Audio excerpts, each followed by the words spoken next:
Very hopeful. Wow. Like I say, the opportunities are there, though there are stumbling blocks, but despite those stumbling blocks, we are managing, though it's difficult, but as long as I can manage. In terms of opportunities and career-wise, it's miles apart. In that my parents, during their years, the opportunities that we have today were non-existent. And if you look at myself today and look at my father was a factory worker, my mother was a domestic worker. Everything is competition this nowadays, and I feel very lucky that I am working, looking at the standard of education that we had, the Bantu education. When I look at myself and look at my children, they can communicate well, they are free, they can face challenges better than I. I would say through legislation, if you look at employment equity, if you look at the BE and various other legislation, it's opening up doors to those communities. So in my personal situation, I think I would be a beneficiary of that, because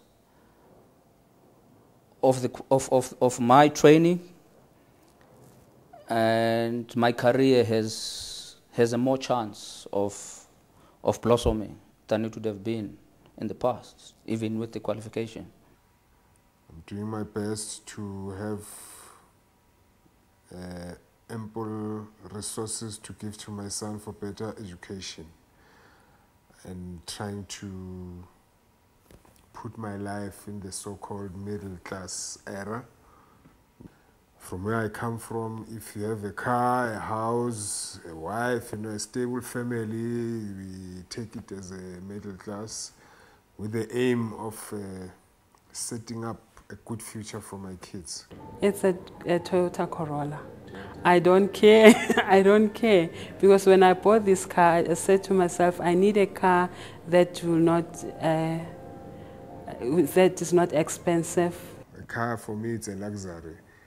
If I can afford to have a car, my wife has a car, and I can be able to take my kids to the movies on Saturdays.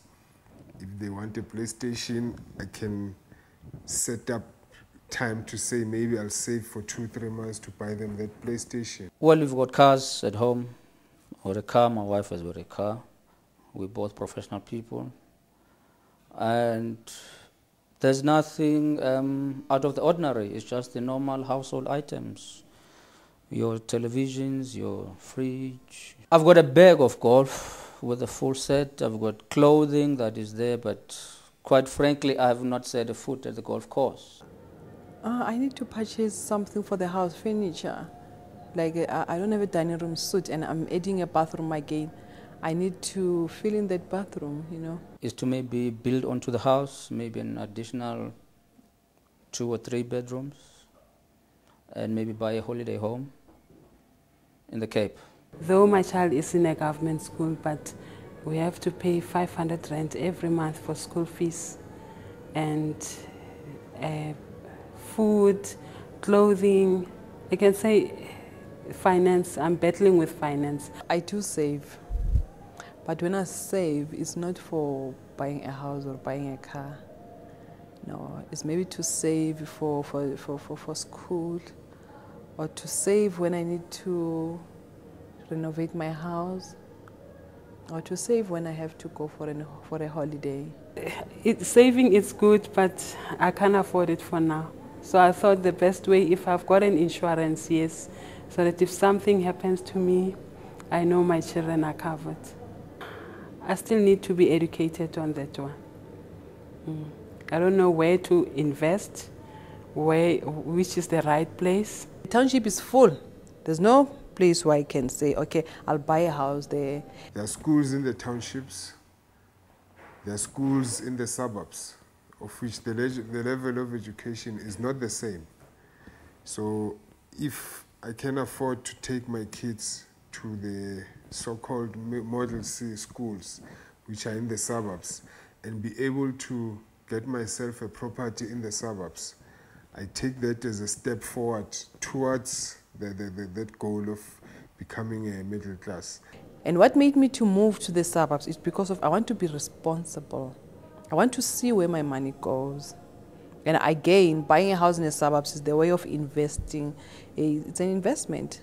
In Soweto, there's too much competition. What are you wearing? What car are you driving? Sometimes I miss the township because I do go to my mother a lot. I don't know what can I do to mix them both. But for quality times and being quiet, and because my mother, they're staying opposite Eshibin, so there's a lot of noise. It's unlike in Soweto. You know who's your neighbor. You worry about your neighbor. You want to know how is it doing. Like here, if I've got no sugar, I can't go and ask from my neighbor, because it's a different way of life. I've grown to like the suburb because it's quiet. At the moment, I'm having a problem. I speak to them in Zulu, they speak to me in English, but we do understand one another. But I'm pushing them to, I'm not discarding English, but I feel they should know their mother tongue more than they know English. Because at the moment, they can't write Zulu, they can't read isiZulu, but they can write and read English. We've got different traditions. I've got my own traditions, which I'm a Christian. So that's my tradition. Yeah, I've made it my tradition. Well, as an African man, I come from an African tradition.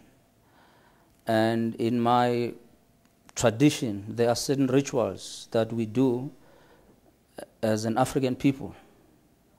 The little that I achieve, I do slaughter maybe a chicken, just to say thank you to them, because I believe they look after my family's well-being. This is Africa, this is the African land, irrespective of our stay.